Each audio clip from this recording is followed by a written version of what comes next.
Okay. Holy Spirit, They better do it, Lord. Holy Spirit, You better get them, Lord. Holy Spirit, Before I get them, Lord. activate. Hey. Activate. Let's go. Holy Spirit, activate. Oh no. Holy Spirit, activate. Okay. Holy Spirit, activate. Okay. Activate. Hey, hey, Let's go. they say I ain't saved cause I cuss a little bit. But you're the only judge that I need and that's it. They always in my business cause they say I backslid. They read the Holy Bible but they ain't applying it. So Holy Spirit activate. If you do it right now, that would be great. I ain't trying to smack this chick in the face. Don't you see me down here trying to change my ways. So Holy Spirit, you better do it, Lord. Holy Spirit, You better get them, Lord. Holy Spirit, Before I get them, Lord. activate. Hey, hey, hey. You cannot. Hold Okay. Holy Spirit, They better do it, Lord. Holy Spirit, You better get them, Lord. Holy Spirit, Before I get them, Lord. activate. Hey. Activate. Let's go. Holy Spirit, activate. Oh no. Holy Spirit, activate. Okay. Holy Spirit, activate. Okay. Activate. Hey, hey, Let's go. they say I ain't saved cause I cuss a little bit. But you're the only judge that I need and that's it. They always in my business cause they say I backslid. They read the Holy Bible but they ain't applying it. So Holy Spirit activate. If you do it right now, that would be great. I ain't trying to smack this chick in the face. Don't you see me down here trying to change my ways. So Holy Spirit, you better do it, Lord. Holy Spirit, You better get them, Lord. Holy Spirit, Before I get them, Lord. activate. Hey, hey, hey. You cannot. Okay. Holy Spirit, They activate. better do it, Lord. Holy Spirit, You better get them, Lord. Holy Spirit, Before I get them, Lord. activate. Hey. Activate. Let's go. Holy Spirit, activate. Oh no. Holy Spirit, activate. Okay. Holy Spirit, activate. Okay. Activate. Hey, hey, Let's go. they say I ain't saved cause I cuss a little bit. But you're the only judge that I need and that's it. They always in my business cause they say I backslid. They read the Holy Bible but they ain't applying it. So Holy Spirit activate. If you do it right now, that would be great. I ain't trying to smack this chick in the face. Don't you see me down here trying to change my ways. So Holy Spirit, you better do it, Lord. Holy Spirit, You better get them, Lord. Holy Spirit, Before I get them, Lord. activate. Hey, hey, hey. You cannot. Okay. Holy Spirit, They activate. better do it, Lord. Holy Spirit, You better get them, Lord. Holy Spirit, Before I get them, Lord. activate. Hey. Activate. Let's go. Holy Spirit, activate. Oh no. Holy Spirit, activate. Okay. Holy Spirit, activate. Okay. Activate. Hey, hey, Let's go. they say I ain't saved cause I cuss a little bit. But you're the only judge that I need and that's it. They always in my business cause they say I backslid. They read the Holy Bible but they ain't applying it. So Holy Spirit activate. If you do it right now, that would be great. I ain't trying to smack this chick in the face. Don't you see me down here trying to change my ways. So Holy Spirit, you better do it, Lord. Holy Spirit, You better get them, Lord. Holy Spirit, Before I get them, Lord. activate. Hey, hey, hey. You cannot. Okay.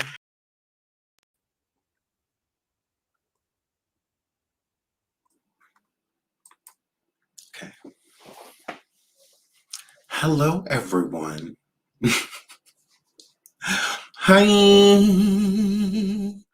Please hit the like. Please hit the like. Please hit the like. Hello, everyone. Okay, there goes. Y'all lit. Y'all lit. Y'all lit. Y'all lit. Y'all lit. It's been a couple days since I've been live. Oh well. I've been enjoying life, you know. So I hope you all have been too.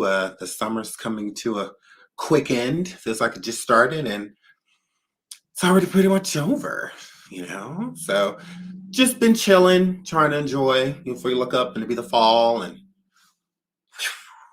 so hello everyone. So we have missed you. Oh, I missed you guys too. Ladies and gents, I missed you as well, likewise. Please hit the like. Please hit the like. Please hit the like. Now, the title of the show is Skai Jackson Pregnant Arrest! Exclamation. Tasha K wins again! Exclamation. Absolutely. The Braxtons return. Okay. Tamar is a liar and evil. And there's another exclamation. Okay, so these are all statements. Yeah, these are statements, and I'm a girl. So we're going to get into all of that. I took one for the team and went and watched the first episode of the Braxtons. It's not called the Braxton Family Values anymore. It's called The Braxtons, okay? And of course, God rest Tracy's soul. She's no longer here. One of the sisters that passed away. It's them doing the show, after, well, during and after her passing. Okay, she was battling cancer, and unfortunately, it was also her demise. So shout out to Tracy. Okay, God rest her soul. We love Tracy, and I was a huge Tracy fan. I was a big Braxton Family Values fan. I watched them often. I really, really liked them. And yeah, so Tracy, I was a huge fan of her. So please hit the like, please hit the like, please hit the like. We're going to get into all of that. So I will be talking about a review. I took notes on the Braxton Family Values the Braxtons. Episode 1 that dropped. As you all know, Tamar came forward recently and had another meltdown, like 833 meltdown and crashing out and, saying she's married, then she's single, then she's married, then she's single. So we're going to get into that too. But before we do, we're going to get into Skai Jackson and Tasha K. So let me pull that up. Let's get into that. Hello, everyone in the chat. I love you all. I love you all. Shout out to all of you. I will be jumping into the chat and saying hi to you. I will. I love you guys. Absolutely do. It's a lot of you. I'm popular. So, yeah, I don't want to make anyone feel ignored or, anything like that. Why is this bothering me right now? Why is this bothering me right now? Okay, no, it's not bothering me. Thanks. So let's get into this. Okay, I know y'all been like, oh, Sean, you've been talking about Tasha. She is my mom. What do you guys expect? What do you guys expect? Ooh, y'all mad. Ooh, y'all mad that I be having the same energy. Ooh, y'all mad that I be having the same energy. When Tasha K and I were at odds, okay, I would talk about her.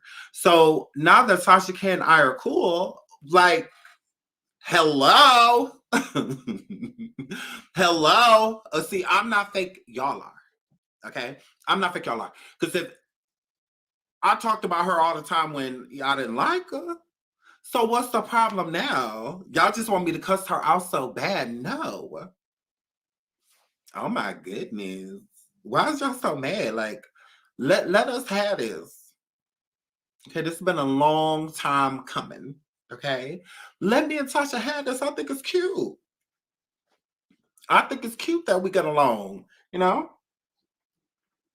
I'm known for taking families. This is what I do. I'll take people turn, mothers, absolutely. Moving right along. So let's get into Tasha K. Now it says, update, shout out to the neighborhood talk. Update lawsuit where R. Kelly accused Tasha K, my mama, and the U.S. government of ruining his reputation is facing dismissal. Now, y'all know she just got the case dismissed with her and Bishop in prison. Whitehead, and I'm a girl, and now it looks like she's going to be doing the same thing with Robert Sylvester Kelly. So let's get into that. Now, if you don't remember, let me, be messy. Hold on. Okay. Okay. Whatever. Let's get into neighbor talk. So it says, neighbors, do y'all remember when previously reported that R. Kelly was suing the federal government and Tasha K after he accused prison officials of leaking his information to her? Now, if y'all don't remember, a few years ago, when all the stuff was going on with Robert Sylvester Kelly and my girl, Tasha K came live. She said, okay, now, okay, I have tea. Okay. Don't ask me how I got it. Okay. Why don't you sit your wine glass? Okay. Now Robert is in jail. Okay. And he's been talking to Azriel. Okay. And Joycelyn have been visiting him. Okay. He got $33. Okay. Transferred into commissary. Okay. Don't ask me how I know. Okay. But he's still dealing with both women. Yes. Mm-hmm. Tasha K told us how long Robert Sylvester was on the phone, who he was on the phone with. Who he was on the phone with, that somebody was transferred, that somebody that owned daycares and stuff, and I'm like, they have sent him a few dollars. That then, that when the Drea Kelly and all of that, when she's sitting over there, you know.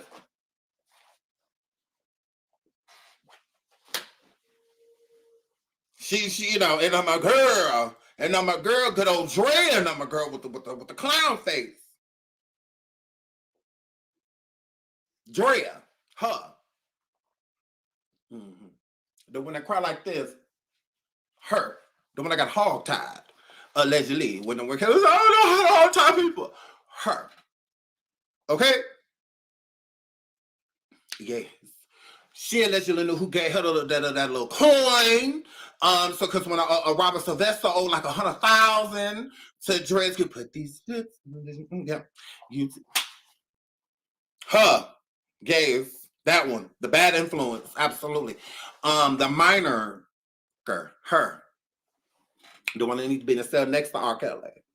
And I'm a girl, her. So, Drea, girl, you banged so many. Girl.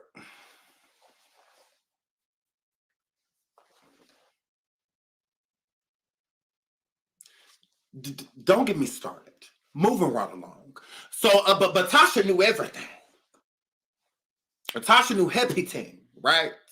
Now, allegedly, this lady that worked for some people in Illinois, Wisconsin, at the prison, and I'm a girl. Alleged girl, she had saved some paperwork, girl, from the Illinois prison system, girl, and allegedly somebody slid it underneath Tasha K. Doe, and Tasha went live. Girl, that's all I know. I don't know nothing else, girl.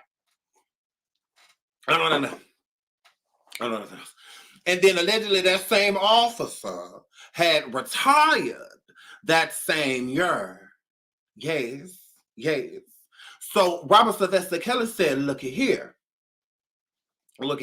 I may have slept with 30% of my family, but that ain't none of Tasha K. business. That ain't none of them business names ruining my image and how she know how much money I had on commissary and then I had got some ramen. And I'm like, how she know all of this? And I'm girl, she over there working with the prison system. So I'm suing both of y'all. Okay? So the federal prison system, y'all sitting over there working with Tasha transferring to Kiwi. That's just what that word. That's just what that word. And Tasha said, oh no, you can did it. Okay.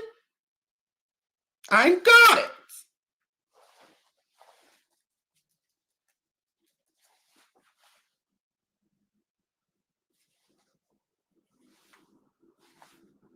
Okay.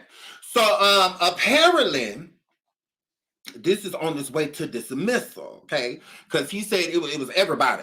Robert Sylvester said it was everybody. Oh no, the whole time people. He said it was everybody. He said it was the mountain, it was the tall tree. Oh, okay. He said it was the river, it was the valley. He said it was everybody, Lord. Okay. They said who you want to press charge on? He said everyone. Okay. They said who you want to sue? He said everybody. All right. Sue everybody that you can. All right. And Tasha was one of them people. So allegedly, the prison system is working on Tasha K's behalf as well, Craig. And they say, look here, we don't know what the you're talking about. Okay. Tasha said the same thing. Tasha said, look here. I don't remember those shows.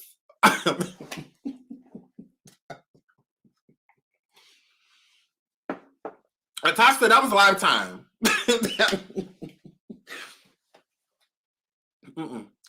Tasha said no. That was Surviving R. Kelly. No, hell no.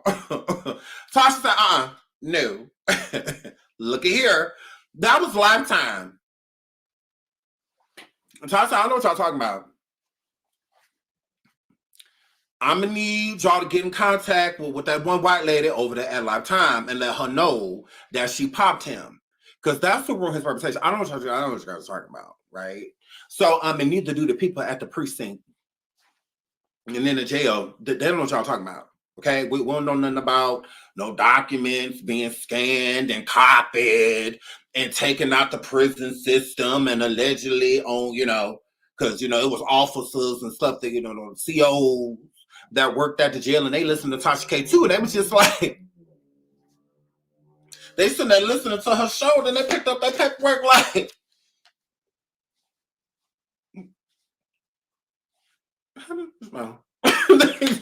they sitting there like,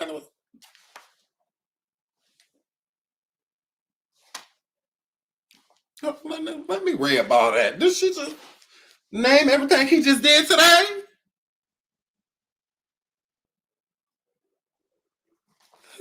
But they said, well, damn. I'm like, let me find out how Tasha K work here. Because, what? Like, how she know all that? And I'm like, so, that's just what that were. Tasha, she know what y'all talking about. And clearly the prison did too. The prison said, look, we don't know what you, what you say, Roberts? What did you say? So, so yeah, so it's leaking information to her, okay? Did I read that part? Okay, whatever. Well, according to a report by In Touch, the U.S. government claims they are not responsible for one officer's actions. That's the officer we was talking about, the one that allegedly worked in Wisconsin, stealing prison files away from Illinois, where Robert was held at the time.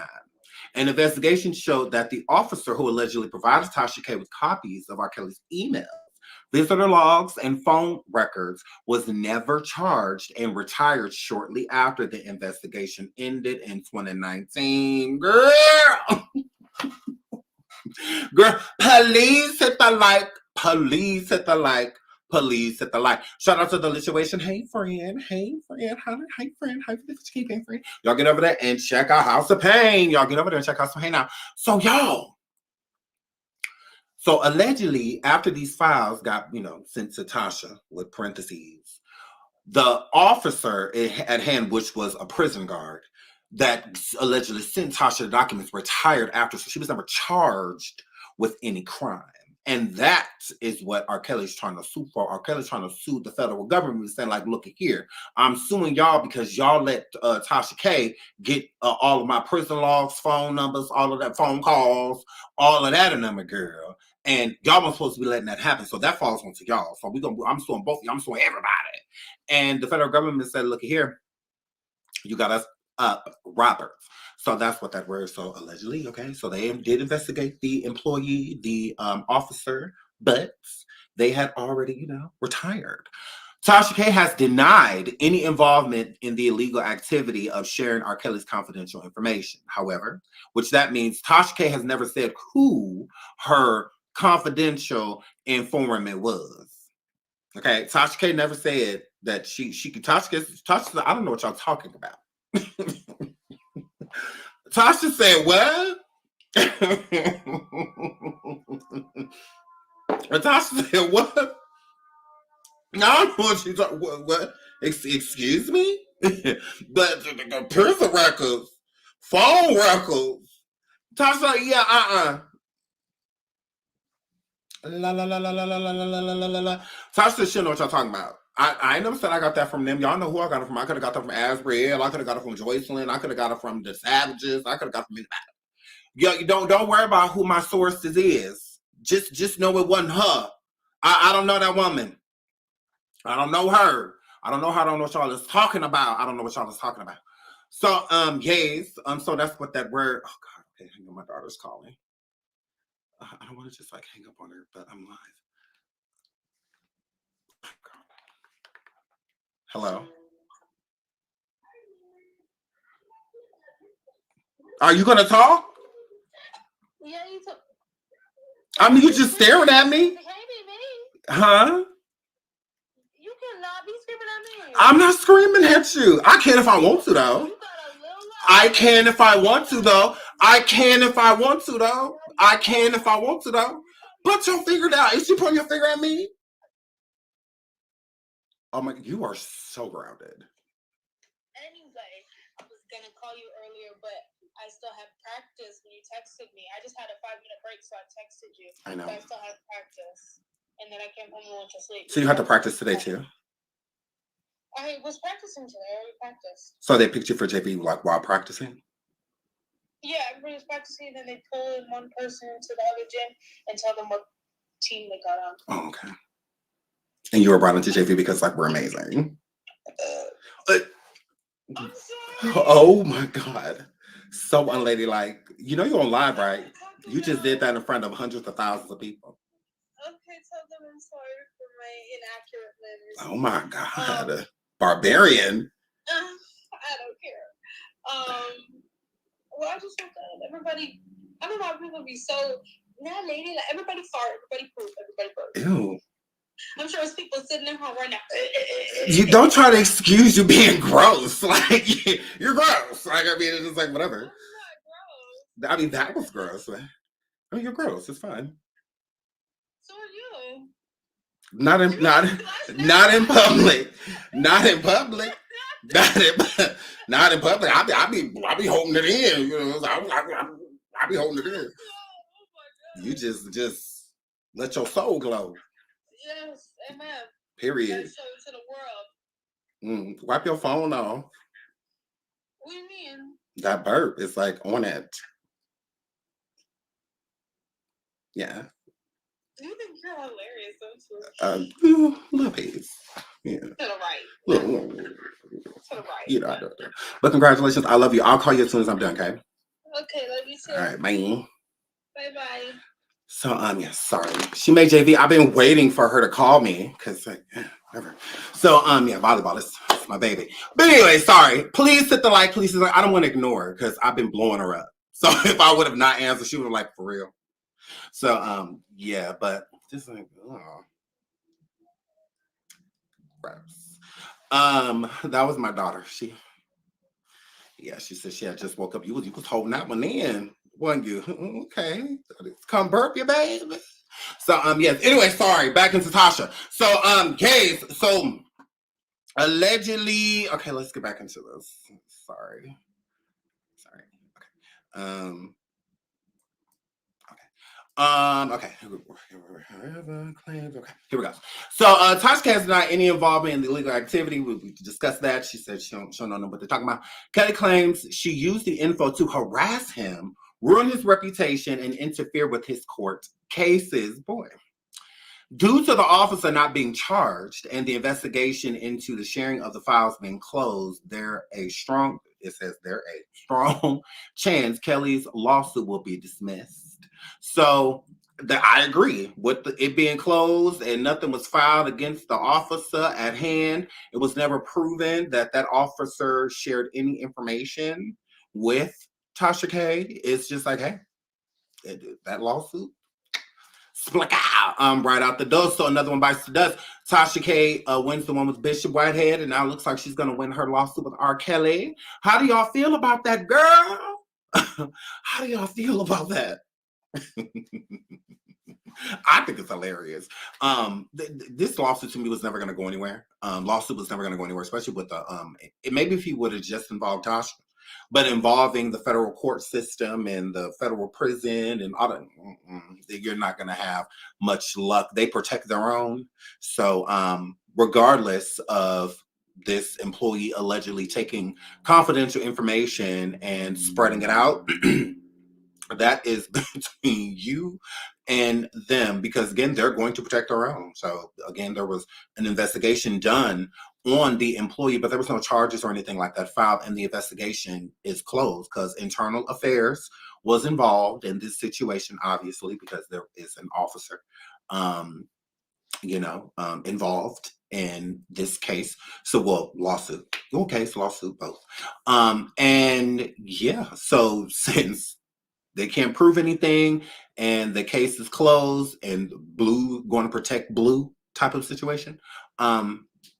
Yeah, it looks like Tasha K will be getting this lawsuit dropped as well. So 2 lawsuits down. She's still facing the one with Kevin Hart and Soulja Boy. And like I said, I feel like both of those will be dismissed as well.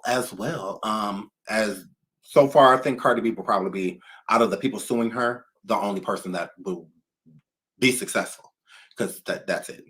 Everybody else lawsuits being thrown out left and right. But Cardi's managed to win. So yeah, so shout out to Tasha K, another win for her. Again, this is one thing she ain't got to worry about anymore. She can keep pushing her brand and doing her thing. So I don't feel sorry for Robert Sylvester Kelly at all. I think he's a disgusting human being, and I think if he gonna sue anybody, it should be his sister for fucking him since he was a adolescent.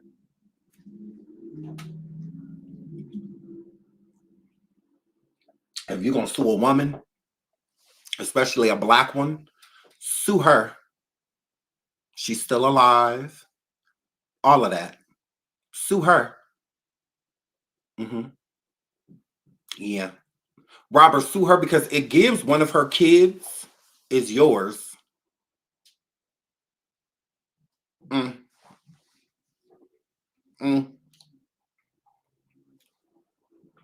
Sue her. Sue her. Correct. Sue her. Yeah. Talk about it. Yeah. I read R. Kelly's book, Solo Coaster. It is a really good book. It really is. We know he didn't write it, but it's a good book. And from what he was saying, it's a high probability that not only may he have a child, allegedly, he have a child with his sister, but he was sleeping with her well until adulthood. Yeah. I don't know if it ever stopped. Only he and she know the answer to that. But well into adulthood, that was happening. He treated his sister just like he did his mother. He loved his mother, and he loved his sister too. And he was in love with both women. He was in love with his mother, and he was in love with his sister. He's still in love with his sister. He admitted in the book that he was attracted to his mother, that when she would drink from a coffee cup, they would go to McDonald's. That's why he was so infatuated with McDonald's, because his mother would always take him when she was alive. And when she would wear lipstick, and he would drink from the side of the cup, of the coffee cup that had her lipstick on it, because then it was like him like kissing her in his mind, is how he looked at it. But he did realize that it was beyond just admiring, your mother. Because when I was young, I admired my mother. She's very beautiful, and whatnot. I admired her. I didn't want to like sleep with her. I didn't want to date her, or anything. I didn't get jealous when she got a man because I wanted her. Now I would get jealous when she got a man because I didn't know who he was and he was taking attention away. I'm supposed to be making you smile and all of that stuff. Who the fuck is this, mom? So yeah. I'm very territorial. That's why Stormisha had to go, because there can only be one. There can only be one. This is my Tasha. She belongs to me. She absolutely does. I'm very territorial for my mother. Okay? I'm just not going to let anyone into the Pride Lands. Going to protect my Sarabi. Okay? All right? Okay. So, yeah. But he was in love with his mother. And his mother, hi Marcella. Y'all shout out to Speak with your girl Marcella. Y'all get over there, subscribe. I love her. So when he was in the household, he described watching, now he did not name the person, but he described watching certain people in the house be sexually active. And this was family. Okay. He would watch family be active with one another. Okay. And when not only would he watch, the family member would give him permission to watch because they caught him watching. So they just told him to come in. So this is what was birthed to him being in the room and wanting to record and, watch because he took pictures. Okay. So that's where that was birthed, And from what I could tell from the book, I believe he was speaking of multiple situations that were separate. So I think both his mother and his sister would allow him to watch. This was in the book, correct? Yes, it's part of our, I know y'all wait for me to start the book club, but it's definitely a book that's on the book club. Bling, and then we're going to read Solar Coaster. But it is a very profound book. Like it explained a lot about Robert Sylvester. I looked at him completely different after reading that book. Not feeling sad for him, but understanding a lot of the things that he does and did. It made sense. His sister would force him and his older brother, Carrie, to stay in the house, and because she would babysit them while his mom was out working and other things. So she would force R. Kelly and his brother, Carrie, to stay in the home. The book is called Solo Coaster. It's like Soul a Coaster, Soul.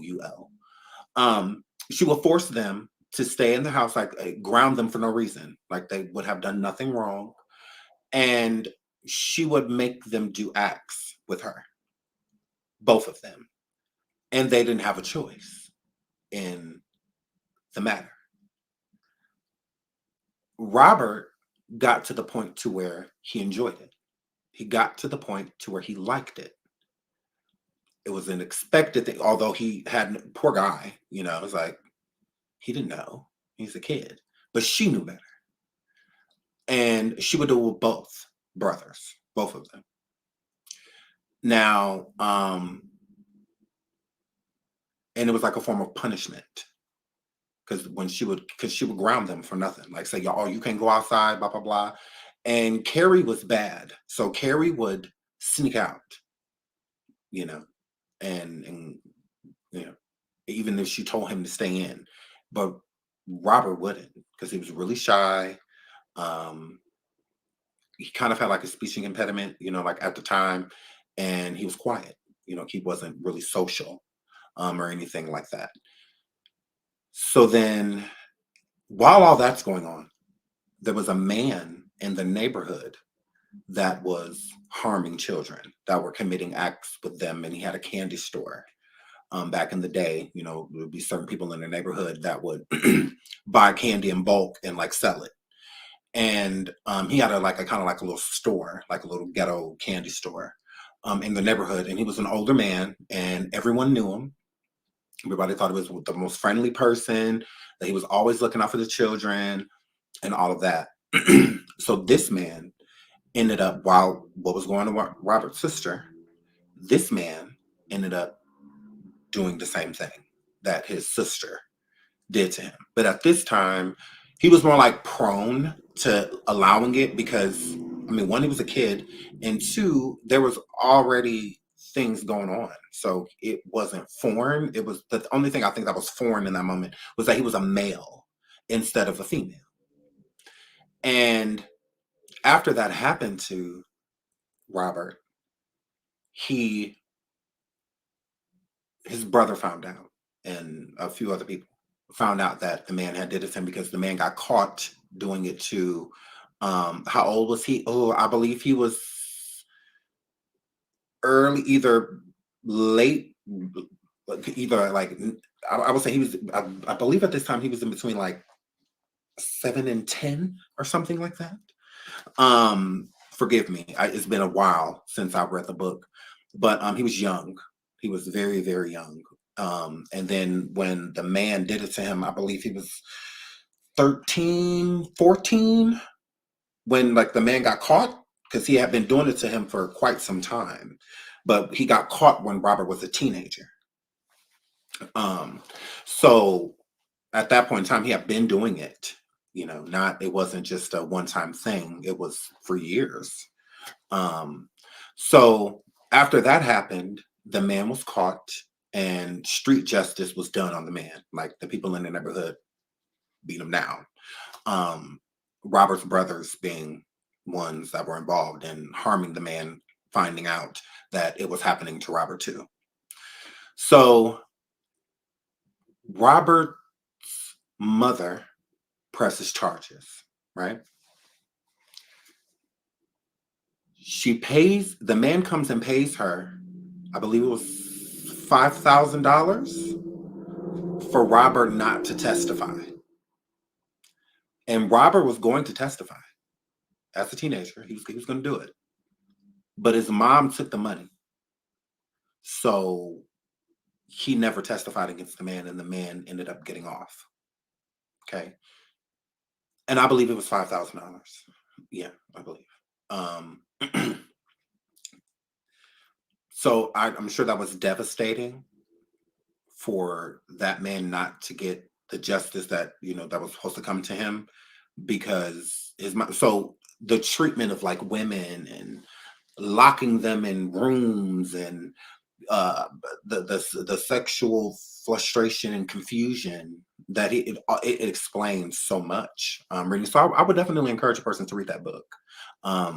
He was being really honest in that book, and I appreciated his honesty because it did explain a lot. It's like, oh, okay, well, all of that stuff happening to you, it's like no wonder. I mean, having intercourse at such a young age, pushing you and forcing you to be hypersexual that early. So it's like mentally, all he know is youth. Like he don't. But at the same time, it's a lot. It's definitely a lot. It is. So I would definitely encourage, if you haven't read that book, to read it. And I do want to make that part of our book club. It's a lot. It's a lot to drink in. It explains why he was so distant from his mom, like even when she was passing away, when she got really sick. I don't think it was because R. Kelly said in the book that it was because he doesn't like hospitals. Is the reason. I think that trauma comes from when he was young, going to the hospital because certain things that happened to him that scared him when it came to hospitals. And I think he wasn't there for his mom because I think as much as he loved her, he like hated her too. And some people just cannot come to terms with going against blood. And I think that that's where it was with R. Kelly, because I think he kind of excused his mom because she was a single mother raising multiple children, and all of that. But that was still no reason to take the money. You can't put a price on justice. You can't put a price on that. So I think that he loved her, but he hated her at the same time. There was no one there to protect him. No one protected him. No one. And then when given the opportunity to do so, you take money over my sanity, over my comfortability. This man is free. He stays blocks away. What's stopping him from coming and like trying to hurt me, or something like that? And we still let out a street from this dude. Like, and you gonna take the money? So that anger that he has towards women and looking for like a mother in so many different people, it makes a lot of sense. It makes a lot of sense.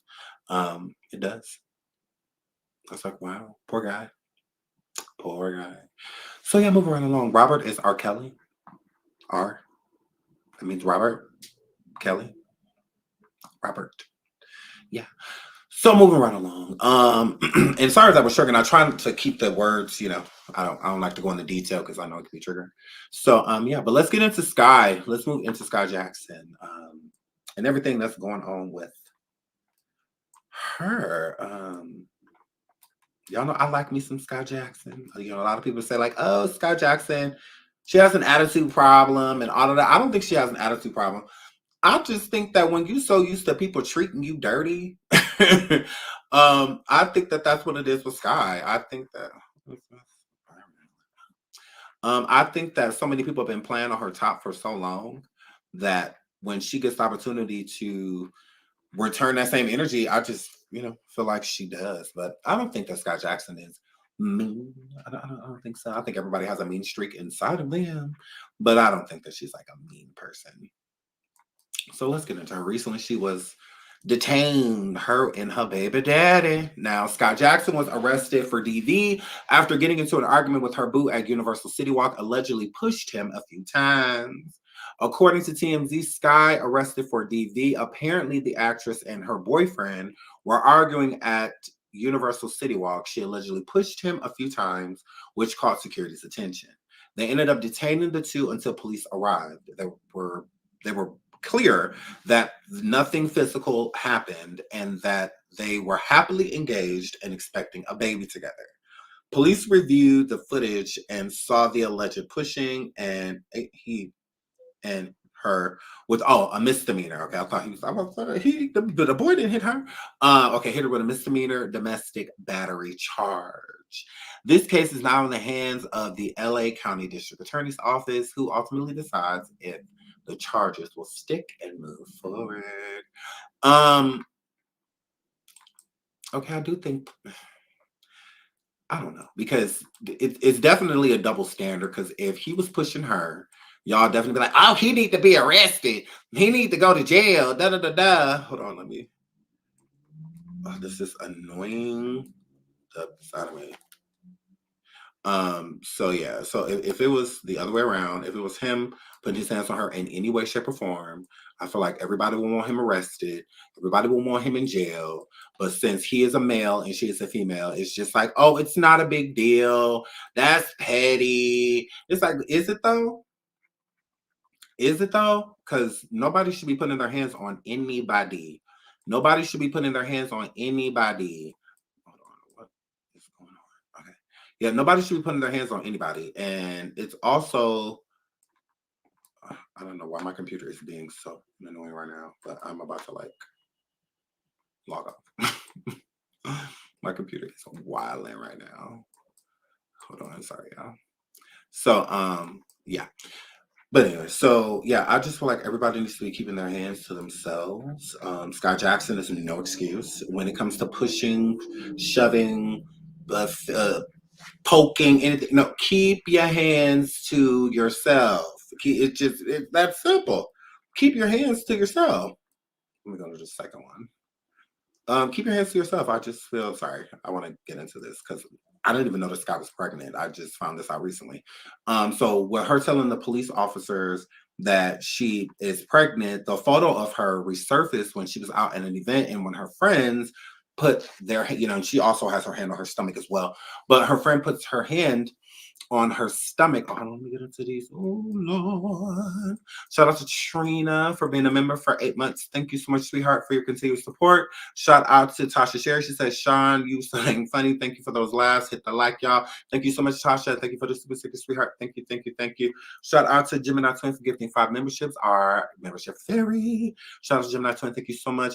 And shout out to Dela for gifting, I hope I'm saying it right, or Della, for gifting a membership. Thank you so much, sweetheart. Thank you. I really appreciate it. And shout out to Victoria for the super sticker. Thank you, thank you, thank you, thank you. Please hit the like. Please hit the like. Please hit the like. So I just feel like people should be keeping their hands to themselves. And with her being pregnant, you definitely don't need to be, putting your hands on nobody. So it says photo resurfaces of Skai Jackson hinting at pregnancy amid news of her telling arresting officers that she's pregnant. And I don't think this is the way that Skai wanted to let the world know that she was pregnant, was it in a police report. I mean, come on, y'all. Yeah, I mean, what woman will want that? And you can tell because she was just live today. Well, she put up this video today on Instagram, and she is still covering her stomach. She is still covering her stomach. So it gives she doesn't want her announcement to be that way. Okay, this is from today. We're today's, it says 1 hour ago. Okay, 1 hour ago. All right. So I don't think that, she wanted it to be out there that way, but Skai, I adore her. I really do. But I'm gonna have to call a thing and keep it real. Sky, you out here pushing on this man, and is the boy albino? I don't think so. I think he's just a red bone. I don't think he is. But with her out here putting her hands on him and stuff like this, girl. Okay. We all saw the situation with like Keke Palmer and her man Darius before they broke up and all of that. And if something is going on with you, instances like this make people question, like if this man was putting his hands on Skai, you don't want people being like, oh, well, she puts her hand on him too. Was he protecting himself from her? Because you know how she is. You know, all like you don't want to give nobody that. Okay. And also, just because y'all get with these dudes and y'all put them on a map and y'all take care of them, it does not mean that they're in the same headspace that you are in. So if you're not ready to finish raising him, Sky, then it's probably best that you just separate from him now, because he is a younger guy, just like you are a younger girl, and y'all can't get with these boys expecting them to be men or expecting real life decisions and the things to be going on, like having babies and stuff like that, and they just get it together. That's just, it's just not what it is. And stating that y'all are engaged, being engaged, getting married, none of that stuff is going to put a band-aid on somebody that you just simply not supposed to be with. It's that, simple. Stop expecting to change them, because this is how it be. If you get with this dude, he ain't got his own place, he ain't got his own car, he ain't got his own this, he ain't got his own that. If you're introducing him into a lot of responsibility,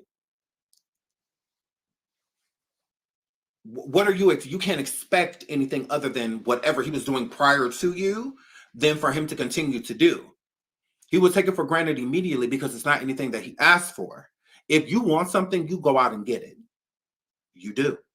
You can't, because you sorry.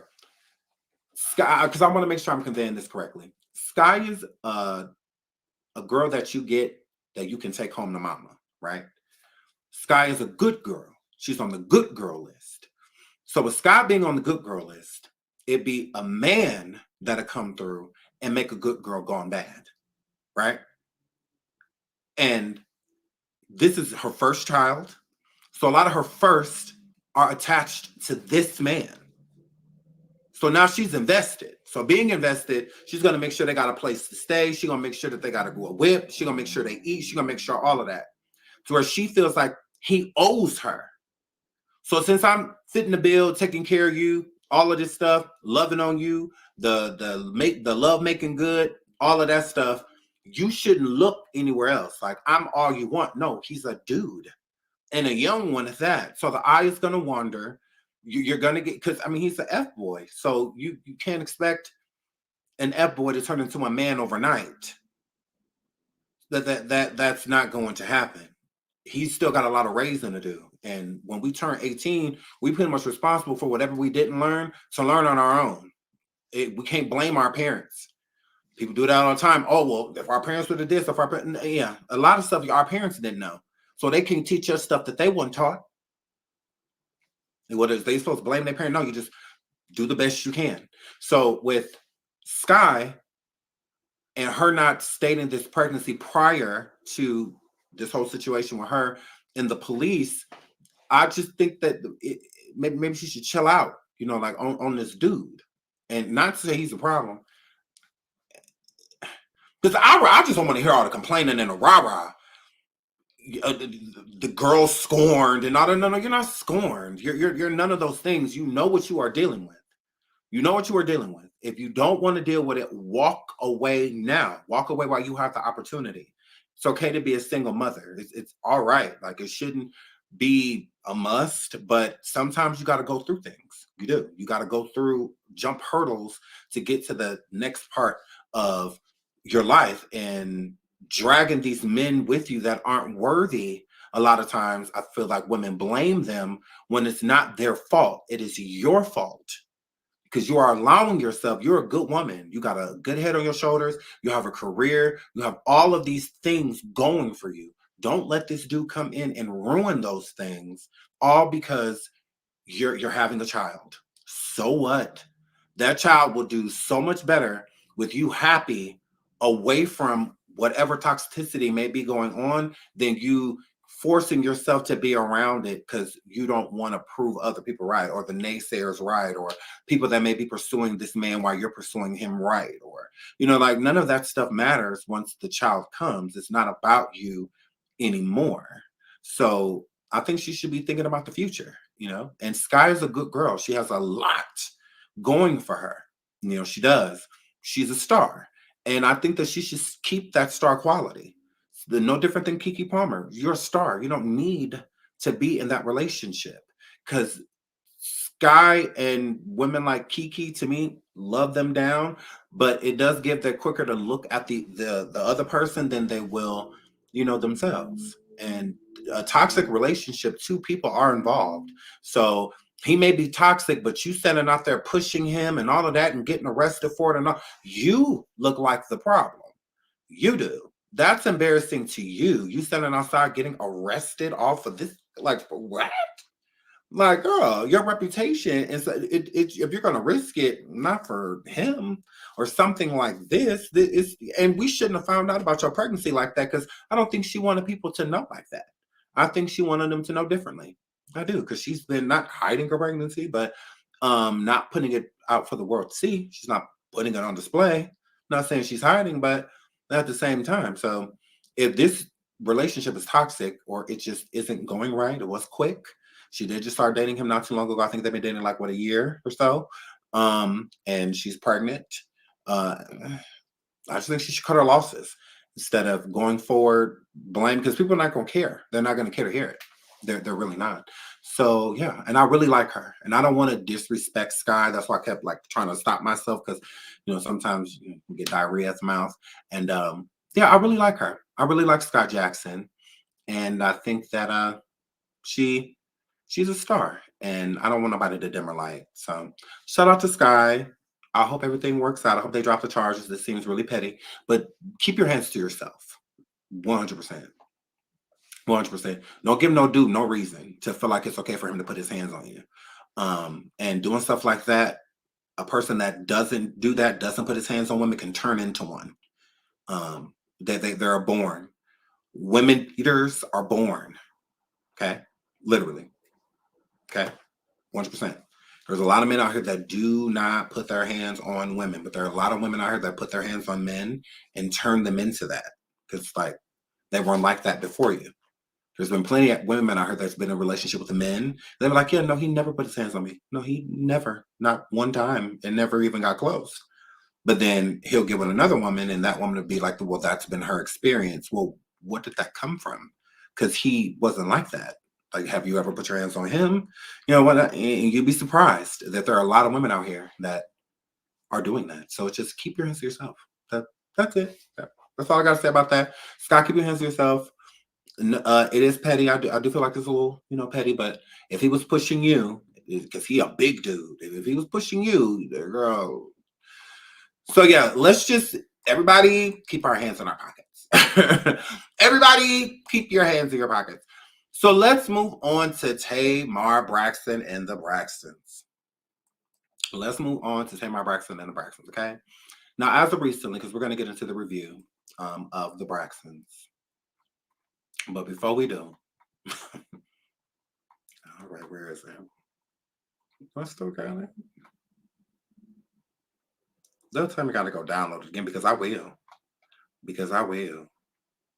I feel like I gotta go download it again. Do I? I do. Hold on, let me see. Maybe it's still on my computer. Okay, sorry guys.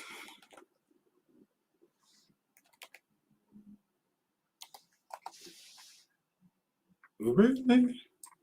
Whatever. Okay. Moving right along. So let's get into Tamar. So if you didn't know, I'm sure y'all do, because it's been, the talk of the town. Okay. Tamar Braxton confirms she's married to Jeremy Robinson while also claiming she's single, deletes social media following family-fueled rant. Okay. The singer and her man have been having some issues for quite some time now. Back in May, Tamar issued an apology to her then fiance, Jeremy Robinson, after he publicly criticized her shady interview with Carlos King.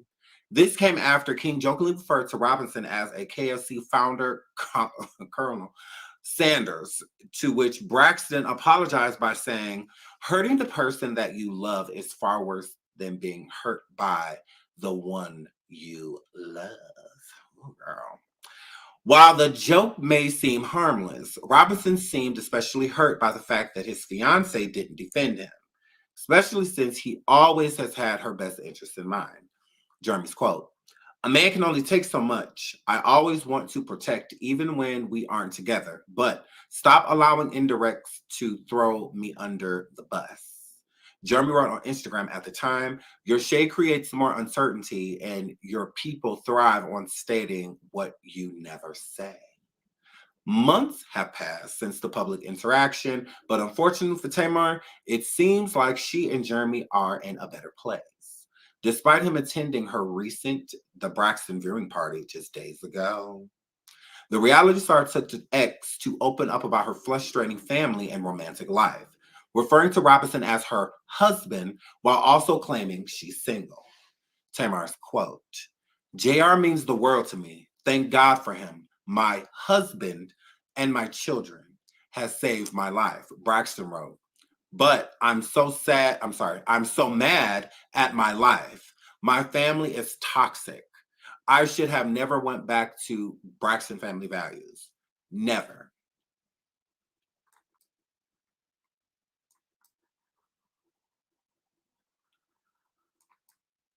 Okay, let's keep going. Despite calling Robinson her husband and seemingly confirming they tied the knot, she declared herself single in a follow-up tweet. "Y'all, I'm going through it," she continued. "I'm single and sad that this TV-ish is a lot." And this TV-ish is a lot. Tamar went on to write, "Y'all have no idea, none. The gaslighting is crazy and I'm going back into treatment. OMG, I just pray my marriage can be saved and my life can be spared. My family is awful."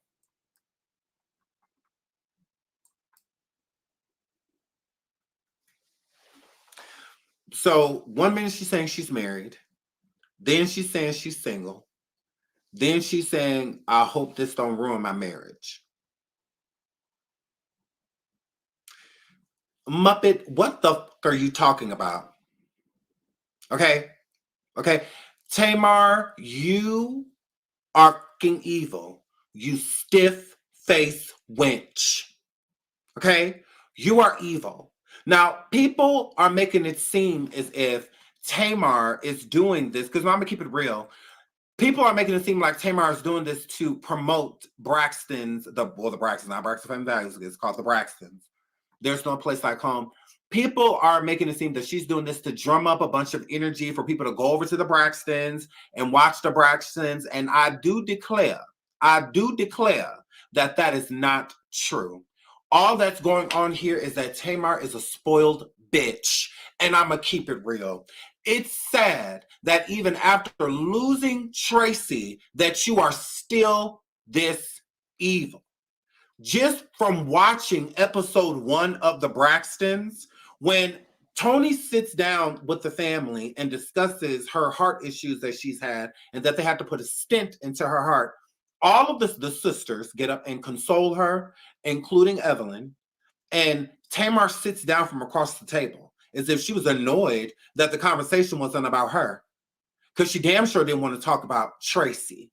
She absolutely did not. Trina was the only person there with Tracy when Tracy passed away out of the sisters, okay? Tawanda was on her way, and Tawanda, the only reason I'm giving Tawanda a ghetto pass is because Tawana has minor children, okay? But Tony, you ought to be ashamed of yourself, and Tamar, you ought to be ashamed of yourself too for not being there for your sister in her time of need. In her time of need, neither one of you were there. Tony, that is disgusting. And I really thought better of you.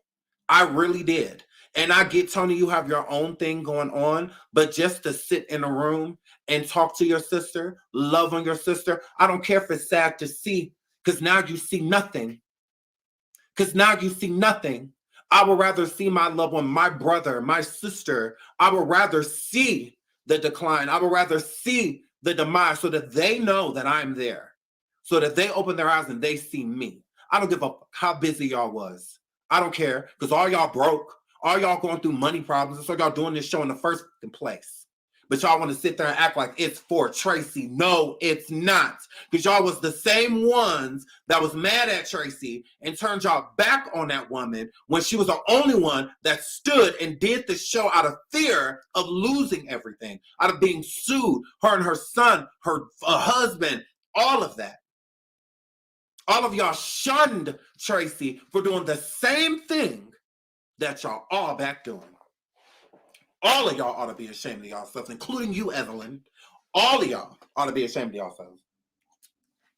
All of you. All of you. The audacity for all of y'all to come back and do something that y'all ostracized Tracy for. She protected y'all from getting sued. Because they was going to sue no matter what. So y'all felt like if y'all all did it together and went on a boycott from the show, that with them not being able to film anyone, that they're not going to sue us all. They'll have to, no, that was going to happen. Bravo, or it was going to sue all of you. Or not Bravo. What is it on? Is it on Bravo? Hold on, what's it on? Hold on, what is it on? WeTV. WeTV. They was going to sue y'all. They absolutely were. So Tracy took one for the team and stayed there and brought on other people like Natalie Nunn and others to keep the show going. And then the next season that y'all do together, y'all want to make it seem like she's a traitor? Tamar didn't even speak to Tracy. She wouldn't even get on the phone with the girl, with the woman. Like, but then y'all want to make it seem like y'all so sad that she gone. No, the only people that are truly sad to me is Tawana and Trina. Tamar close to Tony because Tony's the living legend. You can't be jealous of something you never were. Since you can't beat them, join them. Other than that, Tamar don't get along with none of her sisters because she is evil. It's that simple. She's evil. She don't get along with nobody. She only bowed to Tony because Tony's the living legend. That's it. That's it. Trina and her sisters, except for Tamar, are like this. Trina loves her sisters. Tawanda loves her sisters. Even Tony, she loves her sisters. It is Tamar. Tamar is the pariah. It's her. She's saying her family is awful. Her family is toxic. No, you are. From what I see, it's you.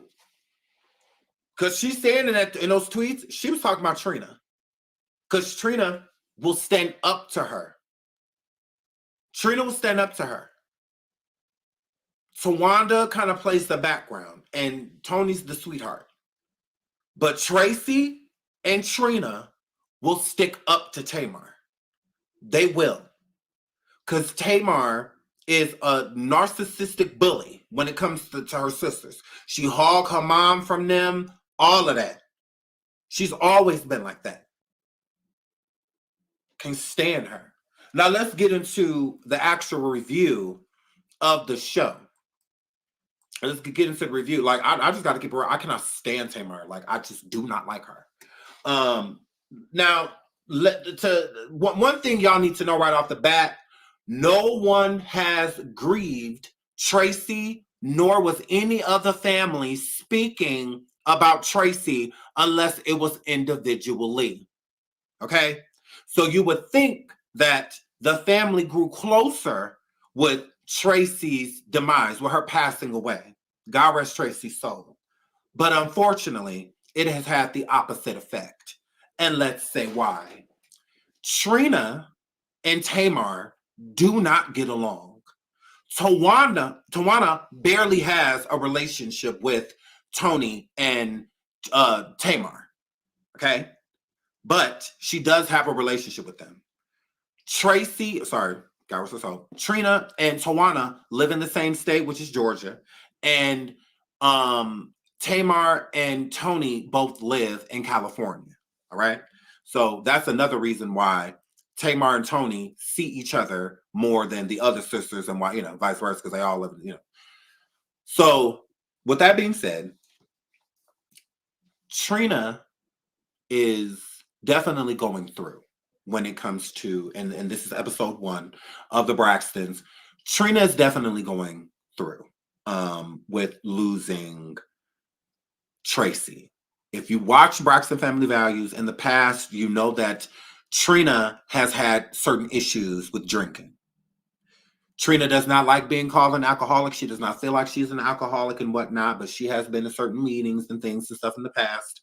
But losing Tracy, I'm sure, brought her into the point of devastation. Okay. Devastated. You can just tell. You can just feel it in her spirit. It's hard for her to even go longer than like 120 seconds without talking about Tracy before she starts crying. It's definitely still very fresh to her. So, although this is 2 years after the passing, them doing the show, so it's not like this is right as it's happening. They've had time to actually grieve, but they've been grieving individually. They have not grieved as sisters because they do not get along. Okay, that's girl. So Tracy, in her last days, Trina did not move. Okay, Trina was there for her sister. Okay, we all know that they had a very tight relationship, Trina and Tracy. They were freaking frack. They absolutely were. But, Tawana and Trina have always been close. Tawana and Tony were always close. Tawana was Tony's assistant for years, and stuff like that. So everybody's close except for Tamar. Tamar's not close to Tony. She tolerates Tony because Tony is a legend. But Tamar cannot stand her sisters. No, she cannot. And Tracy was definitely one that she couldn't stand the most. The most. I don't care what nobody say. Tamar could not stand Tracy. On camera and off camera. Okay? Tamar led the boycott of the sisters leaving the show, all of that. And I know it's hard for a lot of y'all to swallow. How can you have sisters and, like loathe them or hate them or not want to be sisters? It exists. It exists. No, it exists. No, there's families out there and the siblings literally hate each other. No, it's families out there and the siblings move away from each other as soon as possible and pretty much never speak again. The next time they hear about each other is because one of them passed away, or something like that. It's many, many, many, many, many families that are like that. This family just so happens to have a TV show. So they're being forced into the same room, right? Please hit the like, please hit the like, please hit the like. Now, Trina being there up into Tracy taking her last breath was very traumatic for Trina. You can tell even in the up and coming episodes that I don't think Trina regrets being in the room. I just think that it was just awful. I think it really hurt her, that was very painful. That's not an easy thing to do, but she loved her so much that she made sure that she was there, right? So shout out to her for that. I'm still confused about if Mama Evelyn was there. I'm not 100% on that. I'm going to wait for a couple more episodes to try and get that information. Because from what I'm gathering, it seems just like Tracy's husband, her son, Trina, and certain people like that were there. Tamar wasn't there. Tony wasn't there. How could y'all not have been there? That really upsets me. for them to be sitting there like they're so hurt. It's like, how could you, even if you had to stand in the next room, just being there mattered. Most people don't get the chance to say goodbye. Y'all had the opportunity and y'all didn't even take it. That is mind-blowing to me. I don't care what you have to do. You put all of that to the side. This is your sister. You don't get her. This is it. She leaving. I think, in my honest opinion, I don't care how Tamar take it. I feel like Tamar did it on purpose. I feel like Tamar didn't even want to be there. Now, Tony, I don't know. Tawana has minor children. Everybody else's children, and Tamar do too, but Tamar only got one kid. One. It's not hard to drop everything and get to your sister. It's not hard to do, especially with one child. I don't care what's going on. You cancel it. Because you don't get this time back. You don't. This is it. And for them not to be there, it's not like Tracy took a sudden turn for the worse. No, you knew she was leaving. You knew it. Crazy. That, because Tracy loved her sisters. She did. Tracy loved her sisters wholeheartedly. All the stuff that she went through with Tamar, she still loved her. She did. And that's not up for debate. She had to put some hard loving on Tamar. She had to check Tamar, but she loved her sister. Tracy would have fought for Tamar, jumped in front of a bus for Tamar. She would have did all that for her sister. She would have rolled because she did. You know, she ain't play about her sister. Yeah, we may fight, but you my sister, is how Tracy was. You know, I'm still gonna protect you. You my baby sister. I'm always gonna be there for you. You know, whether we argue or not, like, I got your back.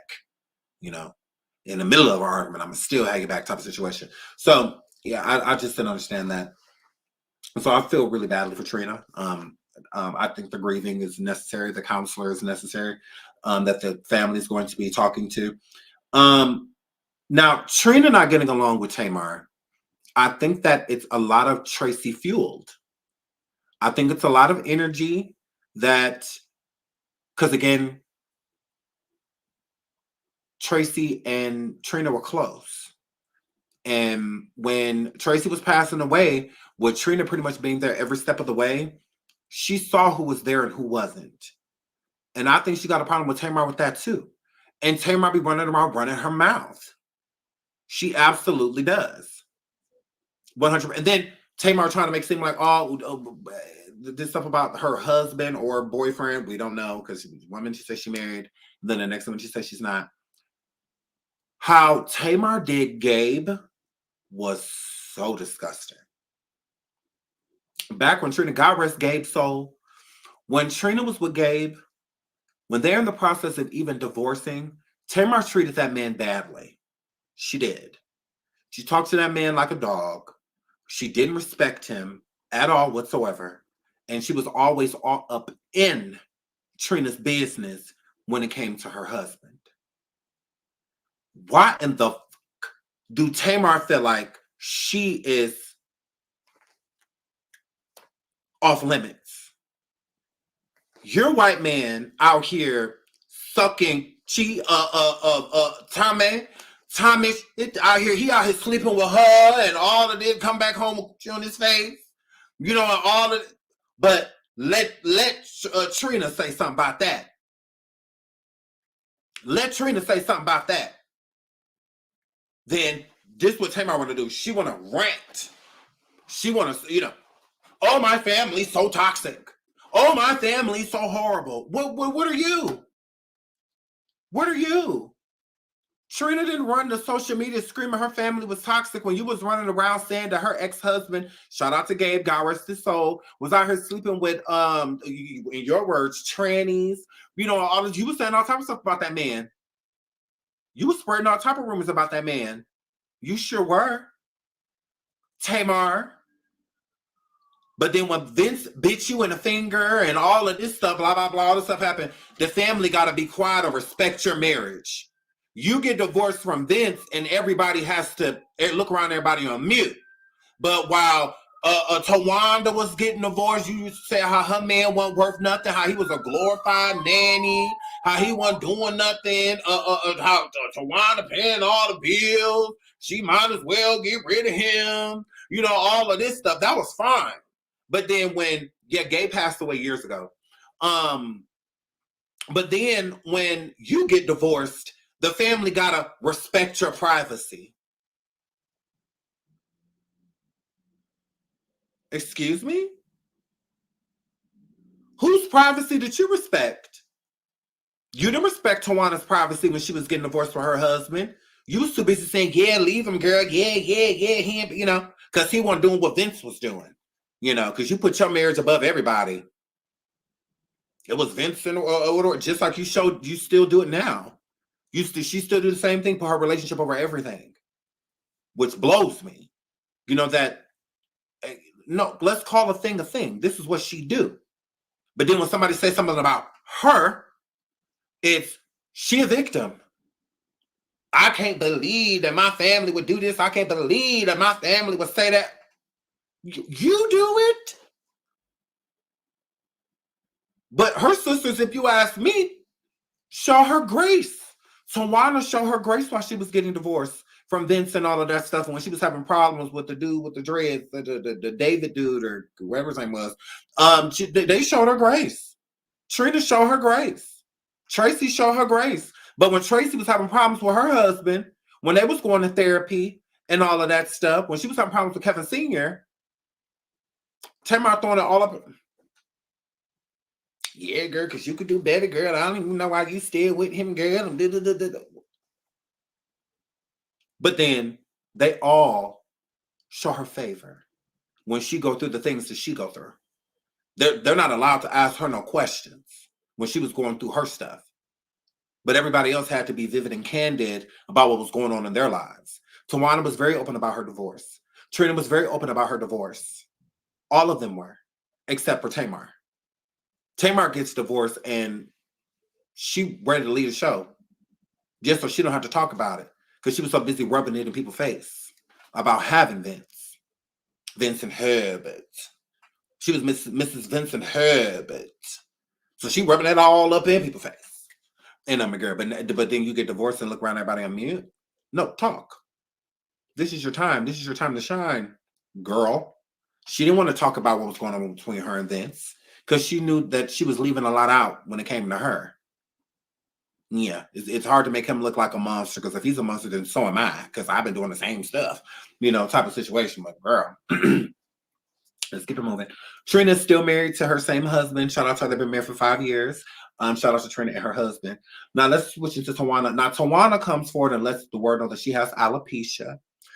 Before Tracy passed away, Tracy agreed with Tawana and she said, you know, just go ahead and just cut it off and, you know, just be free and, you know, just do your thing, girl. So she did, and she did it while her sister was alive. Tracy even helped cut her hair, which I thought was a beautiful moment between the sisters. So Tawana kind of came in late in the episode, so we didn't get much tea on her. Tony talked about having a stent put into her heart as of recently, and she's very nervous about that because she said that she could have, you know, if she had a heart attack, that she wouldn't survive one at all. Like if anything happened to her, she's just gone type of situation. So yeah, it was a very sad episode. Hearing that stuff about Tony. She's still touring. Sad. Kevin Jr. So Kevin Jr., which was Tracy's son, is in the process of getting divorced. He got married while Tracy was alive, and all of that. Again, this is on the Braxtons. First episode premiered last week. So it is worth watching. It is sad. As of right now, it is super sad. It's super sad. Kevin Jr. is in the process of getting divorced. He is from his wife, and shout out to Kevin. I'm sure this has been really hard for him. He was really close to his mother. He was really close to Tracy. Please hit the like, please hit the like, please hit the like. But what I didn't know was that his father, Kevin Sr., has been distant, that he hasn't really seen his dad, that he hasn't really been around his father. Not only that, I hear that he also was facing charges and stuff like that, Kevin Jr., not Sr. I am not angry with Kevin Sr. for disengaging with his son. The reason why is because Kevin Sr. and Tracy were together basically their whole lives, right? They were extremely close. It was beyond a marriage. They were soulmates. They were. I cannot imagine how hurt Kevin Sr. is losing his everything. What people have to realize about Kevin Jr. is Tracy was his mother, but Kevin Sr. had Tracy before Kevin Jr. knew anything about her. Okay? There was a life that they had before Kevin. So the connection is deeper, way deeper. Okay? I'm sure Kevin Sr. losing her is lost. I'm sure he's lost. When you've been walking through life holding hands with this person for so long, you've been through so much ups and downs and, good things, bad things, all type of stuff. That man stayed by her side until she left. That is hard to do. It's hard. And I've never had to go through that. So I can't imagine what he's going through, like how he checked out of life. I don't feel that he's absent from his son because he wants to be. When certain things like that happen, sometimes you don't feel like you're good for anybody. When you're going through certain stuff, you're just like, I don't need to be around anyone. I don't want to bring anybody down with me and whatnot. If he's at a very low place, everybody grieves differently. Some people grieve for years. Some people grieve for a long time. Some people never stop grieving. Some people grieve until, they pass. When you lose a connection like that, so I can only imagine what he's going through. So I know some people are quick to try to judge and be like, oh, well, he's his father. And he did what he was supposed to do with Kevin Jr. He raised a grown man, a man that married the woman that he had children with. He's working, had his own place. He did what he was supposed to do. Kevin Jr. is an adult, approaching 30, if he's not 30 already, like approaching it. So he did what he was supposed to do as a father. You're supposed to raise your kid. He did. So this isn't a minor that lost his mother, but at the same time, it can feel like losing both parents. It can feel like, he not only did he lose his mom, but he lost his father too. It can feel like that. A lot of children that, parents are married and one of the parents pass, it does feel like because that twinkle, that energy, the spirit that you had when you were around that person. And Tracy was a very fun, happy-go-lucky, goofy person, the light of the party, but in a good way. It's like you loved her. She had a really genuine presence, big personality, lovable personality. She was such a lovable person. And when you're going through certain things, people have a way of helping you get through it. And Tracy was always there for Kevin Sr., and Kevin Sr. was always there for Tracy. How do you get over this when the person that you get over it with is gone? She would have been the route back to him. When people say, when that person passed away, a part of me passed away too, this is what they mean. This is what that means. So the light in his eye is gone. It's gone. So how do you cope when you feel like you have no one? And I think it shows how Tracy was the glue. You would think that Evelyn would be the glue, but she's not. And Evelyn can't be the glue because Evelyn does not want to be honest. These women, hold on. These women growing up were hurt. Somebody did something to these women. Tamar and other sisters in the past on this show have alluded to a male in the family doing something to them. All of them know, and all of them have been hurt. Evelyn protects that person. Evelyn has never taken accountability for that. So that's why, as much as these women love their mother, they hate her. Tamar was affected the most by what happened. So when people are saying that Tamar is a spoiled brat, this is why. Evelyn has always felt the need to pamper Tamar and treat her with kitty gloves because of what happened to her. Tamar stayed in the house the longest. The other sisters, when Tony made it, went on tour with Tony. They were a group before Tony was individual. Babyface chose Tony out of the sisters. They were a group. Tamar was young, so she was not allowed to be a part of said group. So again, when Tony was discovered, she brought her sisters on tour with her. Tamar was left behind. And then when Tracy got pregnant, she was left behind. Okay. So again, Evelyn can't be the glue because she does not want to take accountability and knowing what happened to these women, but never doing anything about it. So she cannot be the glue.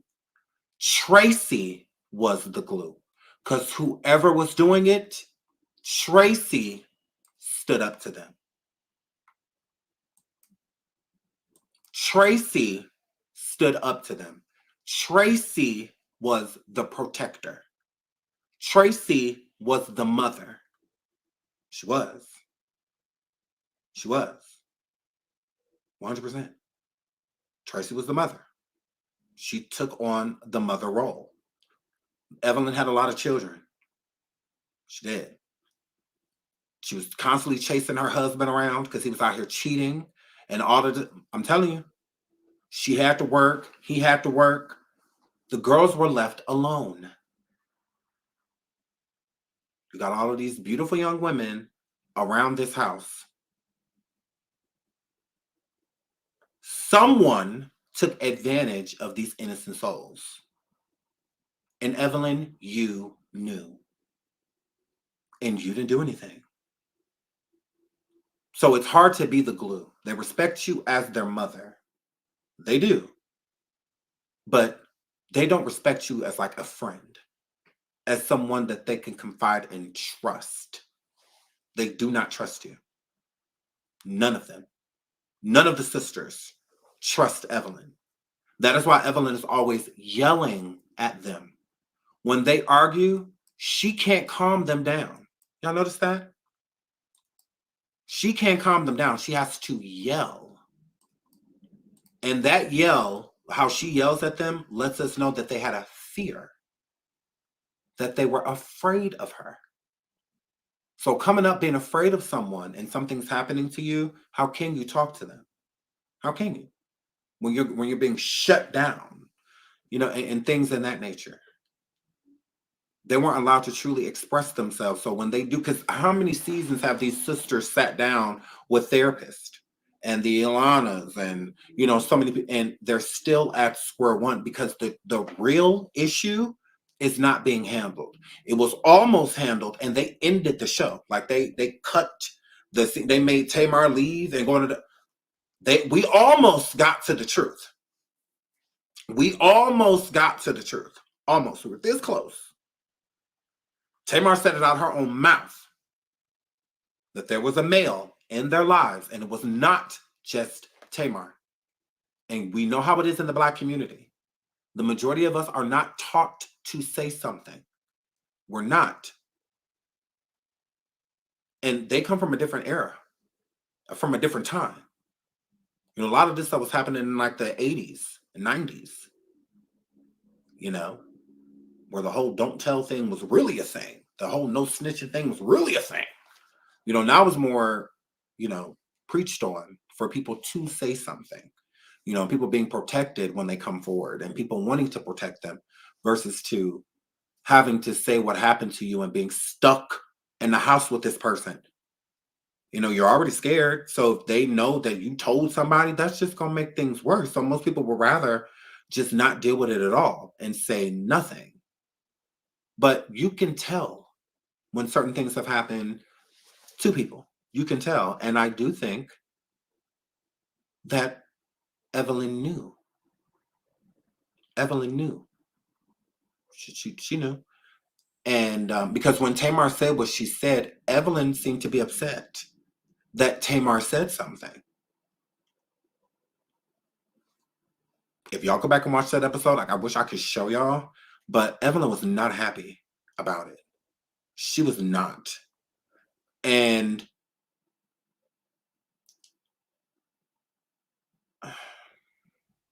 I don't even want to say who I think Tamar was alluding to. I don't even want to say it. I don't even want to say it.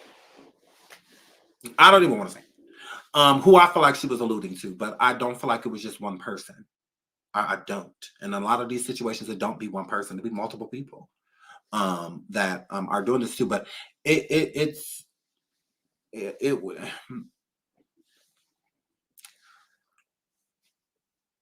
I see y'all guessing in the chat, but I say this: it's a family member. I will say that it's a family member or members. I think it's painful. I think it's hard for them to say something because they still deal with the person. It's hard. It's like with Robert Kelly, R. Kelly, same thing. I think it's hard. Even in his book, he alludes to where it's his sister, but he never says it. He never says my sister. He never says it. I still think it's hard for him to this day to come to terms with it, to say it out loud. You know, that's how you know it's definitely something he suppresses really deep. And I think it's the same way with the Braxtons. I think that they suppress it as deep as they can because it's someone that they love. It's not someone you want to see get in trouble. You want to chuck it up to, you know, they didn't know better or they were going through a hard time. And, you know, in the Christian world, it's about forgiveness. So they feel like if God can forgive it, there's no reason, you know, to go to like the police, you know, and things like that, because, you know, God will forgive them and God will forgive you. And, you know, but when Tamar said what she said, the sisters agreed.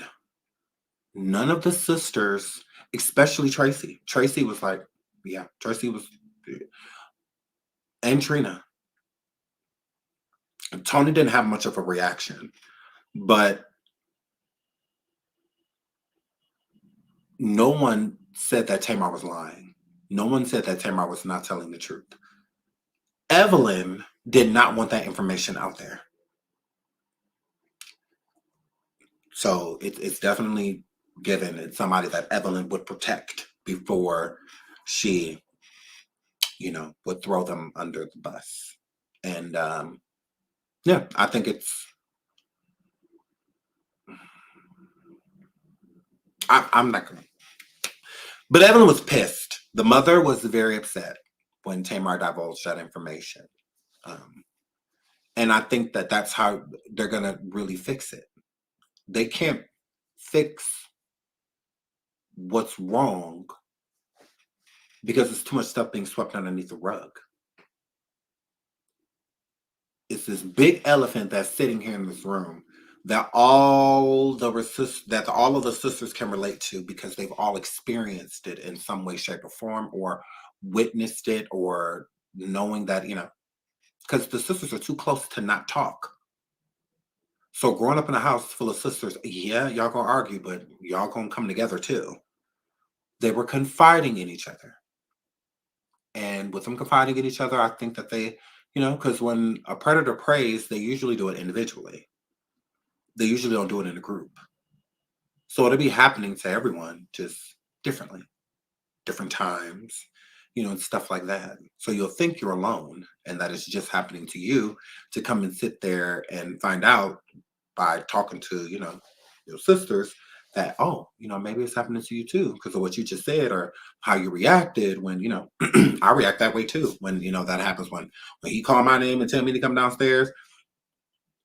I'll be, ooh, you know, I'll be on pins and needles as well, walking on eggshells too. So, yeah, a pastor. It is someone of the Christian faith. I will say that it is someone of the Christian faith. And I do feel like Evelyn feels like because God forgives, that it's forgiven. I do think that she ran with that, you know, and them being the kids being younger, you know, when certain stuff happened, and whatnot. What episode was it? I will put it in on my community. I will share it on my community after we get off because we're about to get off of here. I will share it on my community. There was, I think it was with Alanya. Was it with Alanya? I believe it was with Alanya. But Tamar does come out. Yes, and she did say it on the Wendy Williams show. She did. Tamar told Wendy that she was murdered by someone on both sides of her family. Correct. So that's why I said with Evelyn, you could tell she didn't want it out there because it's somebody that she would protect, like somebody she's related to, you know, not like her ex-husband's family. She's talking about her, you know, because what Tamar was explaining during that therapy session that they were doing was the person in Evelyn's family that did this to her. And it wasn't just Evelyn or just Tamar. It happened to other people too, to the other sisters as well. And I don't think since they haven't been able to talk about it, truly be able to talk about it, that they can't heal from it. They can't. It's something that plays in the back of their minds. It's something that they've never gotten over. Yeah. 100%. Yeah, I think that it's hard for them to sit down as sisters and try to be sisters when there are so many, you know, triggers. Tracy passed away, and the family is more divided than ever. You got Kevin Jr. getting divorced, distant from his father. They're not there for one another at this time, really. You got Tony and the sisters barely seeing each other. Trina said it multiple times. I'm glad Tony's here because I never see her, you know, so they don't even spend any time with each other. What they didn't get is why Tracy really wanted this show to happen was because it brought them together. They did not see each other. They do not spend time with one another. They don't.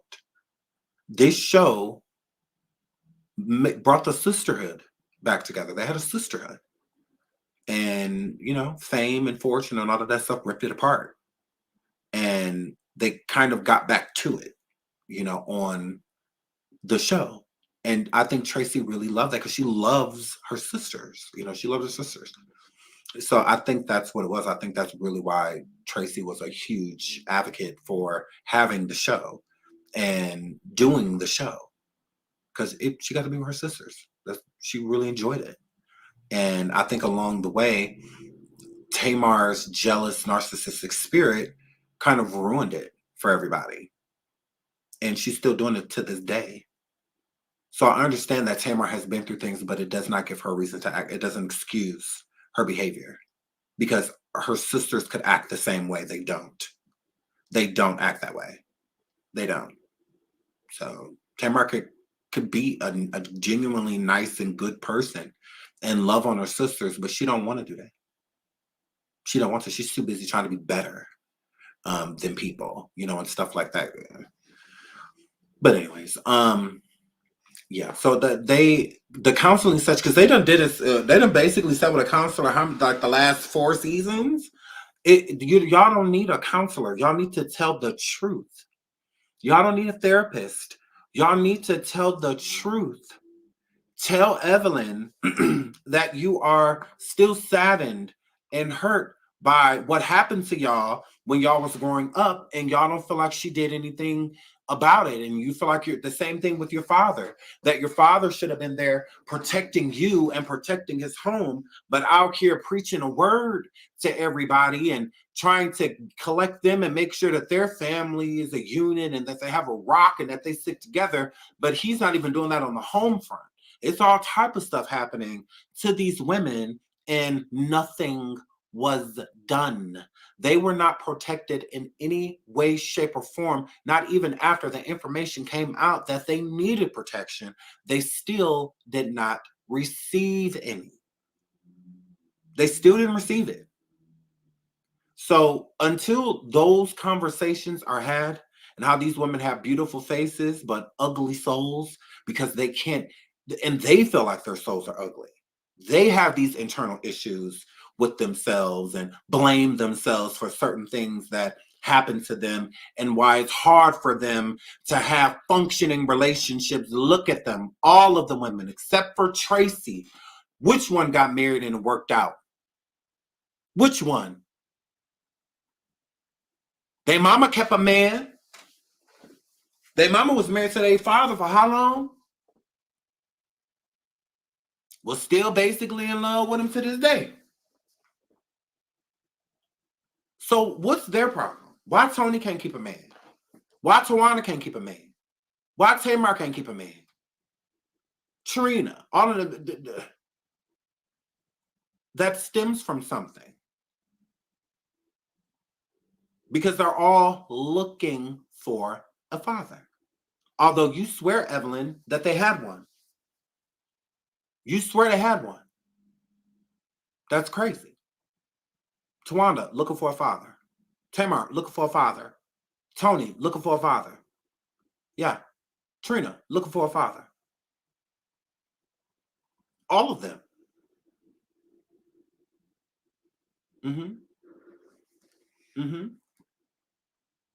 Not Gabe.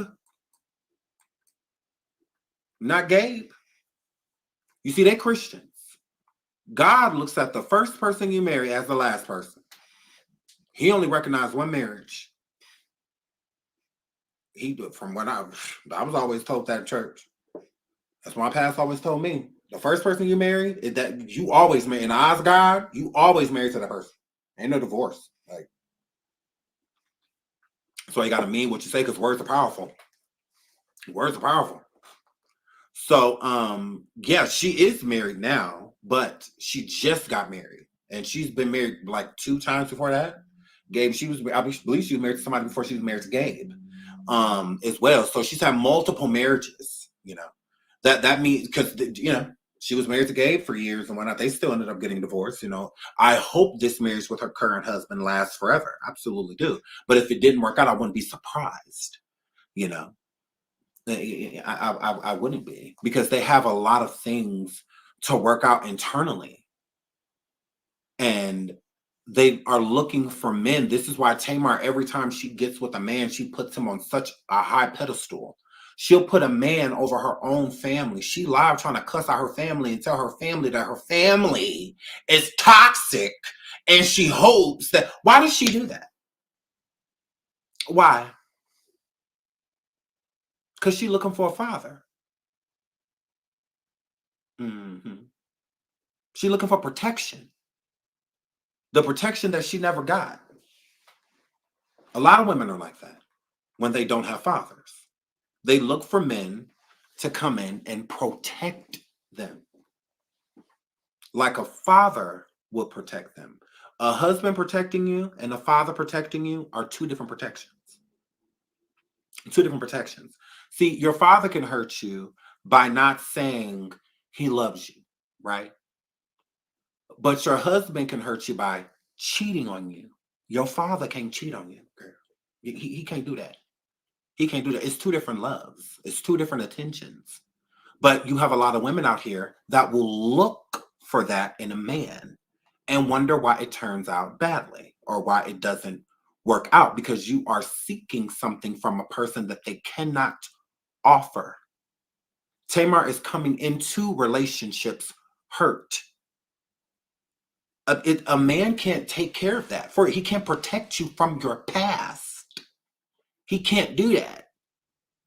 The only solace she'll ever get in something like that is her father doing it, the person that was supposed to in the first place. The person that is designed to protect her. A lot of women don't get that. And it's unfortunate that these women, none of them receive that from their father. Go watch the episodes and seasons of the Braxtons. They wanted their father. He done moved on, got into a whole new marriage, all of that stuff. Barely obliged the women because the women are team mom. So they weren't inviting him to the big things and that they had going on in their life and whatnot, because he couldn't invite his wife. So since his new wife can't come, he can't come, all of that. Him choosing someone over them. Once again, no protection. No protection. But they love their father. They love him. It's dysfunctional. Very dysfunctional.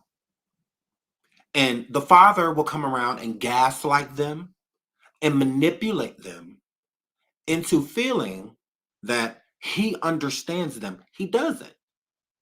Because they're all crying for you on the inside. They all need you.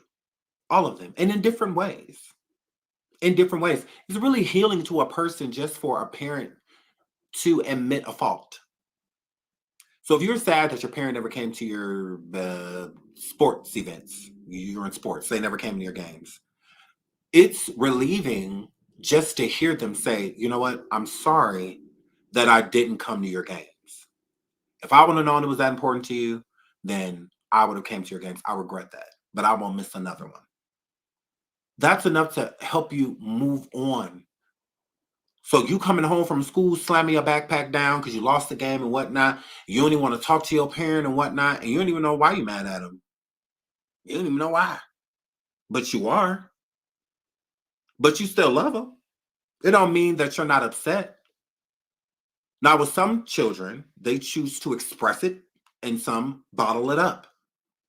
So when these women were going through the things that they were going through when they were younger, instead of expressing it, they bottled it up. They bottled it up. And only certain people can open that bottle. You have to feel protected. Who better if someone's hurting you, especially as a woman, to talk to your father about it? Your protector. Person that's going to protect you. Now, mom, Duke, she going to protect you to a certain extent, but it's no protection like a protection from a father. It's nothing than, your dad scooping you up in his arms and, telling you that you're going to be okay when you feel like this is a fight that you can't fight. I can't fight this, so that relief, coming through, it can do a lot. It's like, you can finally like exhale. And I think this is why they struggle with the sisterhood, because of the parents. Because of the parents. Mm-hmm. It's Evelyn and their father's fault. Evelyn and Michael. It's their fault that the women are like this. So what needs to be done is they need to go into therapy individually with their parents and iron the issues out. Because the problems aren't with each other. They're really not. At this point in time, what would Trina or Tamar or Tony or Tawana, what would they have to be mad at? Y'all lost a sister, a big part of the. So as quick as you lost her, you could lose another one. So it's no time like the present to work this out. So I don't think it's truly them. I think it's their parents. Mhm. I think that's what it is. If they could sit down and have a real conversation with them, I think the sisterhood would be a whole new connection, a different type of connection. Sitting down, getting the things out you need to get out, and then sitting down collectively as a group, as a family, having the conversation. It'll be hard, but worth it. Hard, but worth it. It's a lot of people in our lives, especially family, that we'll walk right past each other. We'll say hello to each other, all of that, and have such issue, but say nothing. So it's really relieving to be able to say those things. Really relieving. Them not grieving Tracy, it just shows that there was no bond before Tracy passed away. Everybody was just kind of just in their own world. I think that's what it was. Everybody was in their own world, and it's still like that. Everyone's in their own world. They can't grieve Tracy because I think it's easier. Because when you don't grieve someone, you have this kind of delusion like they're still here, right? So them all coming together and recollecting that Tracy is gone, I think it's too real. I think it's too real because it was so untimely, and I think it's too real. And Tracy was the glue. She was. Tracy was the glue. Tracy kept the family together. She did. She wanted to do the Braxtons more than any of them. She really enjoyed being around her sisters and being on television with them. I looked at the Braxtons when they first came out as like the Black Kardashians. Like I loved them. I loved their show. I loved their sisterhood. I love when they sang together. I was a big Tamar fan. When the show first came out, I really was. I loved the show. I thought it was a great idea. I loved it.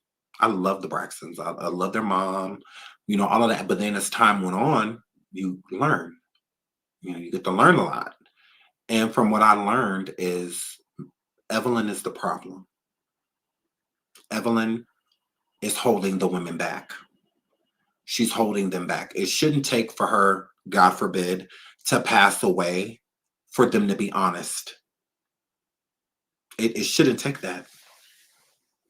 It really shouldn't. It shouldn't take for her to pass away for them to finally be open about stuff. I think that they should do it now. Why sit there in therapy with all of this stuff built up inside you, the stuff you need to talk about, you keep avoiding it, and you wonder why y'all keep arguing with each other in the therapy sessions and whatnot, to where Evelyn ends up yelling. Because they've always been like that. It's all, But yeah, so let me get to see how super goes before we get out of here. Shout out to Victoria for the super sticker. Thank you so much, sweetheart. Thank you. Shout out to Sabia. She says, love you, Sean. Always keeping it 100. Thank you so much. I love you too. Thank you so much, sweetheart. Shout out to Giselle. Thank you so much, Giselle. I love you. She says, this is a heavy topic, but it's time our families openly speak about this. This is why so many of us are still hurting. Correct. And I think it's why the sisters are still hurting. I think it's why they can't move forward, why they can't have a bond because of all of the static around it. And it's not them. It's really not. I think they're just products of their environment, so it's very unfortunate. But we will be back with more. I definitely will be keeping up with the season because I do love the Braxtons and I am nosy. I know I love Tracy. So God rest her soul. And yeah, I think we'll keep reviewing this. And I'll keep y'all updated. So make sure y'all go watch the show. Let me see. He's telling the truth. Absolutely. Let me see something. Hold on, let me see something really quick.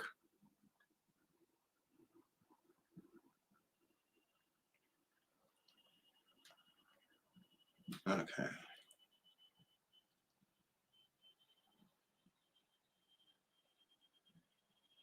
Okay. That's what we'll do. Okay, so tomorrow morning we're gonna go live, and then after we go live, we're gonna do book club. Okay, or maybe we should just do book club first. Maybe we should just do book club first.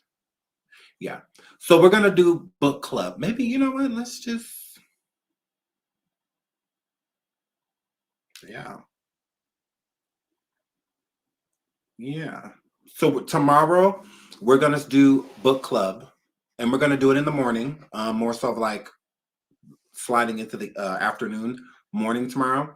What book we're doing? We're gonna do Solar Coaster, The Diary of Me. We're gonna start with that, and then on the weekend, because we'll do 2 book clubs. We'll do Solar Coaster and Bling. So we're gonna do Solar Coaster. We're gonna start that tomorrow. I think I'll just start it by reading it to the public, and we're gonna put it on. Yes, members only. Yes, we're gonna start out with a members only chat, and then after I'm gonna make it a members only live. So yeah, so it'll be like only members can watch it after, but we will be a members only chat when we do book club. Okay, so we're gonna start that tomorrow, and we're gonna start with Solar Coaster. Okay, the R. Kelly book, The Diary of Me. A lot of y'all seem really interested in that, so we will start reading that tomorrow. Okay, we'll do a little bit of hot topics, and then we'll switch over and do Solar Coaster, R. Kelly's book, The Diary of Me. Okay, you're gonna read a story. Yeah, I'm gonna read a book. It's not a story; it's a book that tells the story. But yeah. So we're gonna read that because a lot of people don't know anything about it or haven't heard about it. Hope you understand, people. Okay. So yeah, we will be back tomorrow. Okay. I love you guys. Thank you so much for being here. Please like and subscribe if you haven't already. Okay. We will go live again tomorrow, so people that aren't members can become members if they want to be in the members only chat with us while we read the book. And all of that. And I'm a grom. So we will be back tomorrow. Right. I love you guys. Let me. Okay. Yeah. Perfect. Okay. So yeah, I will see you guys tomorrow. Until then, bye.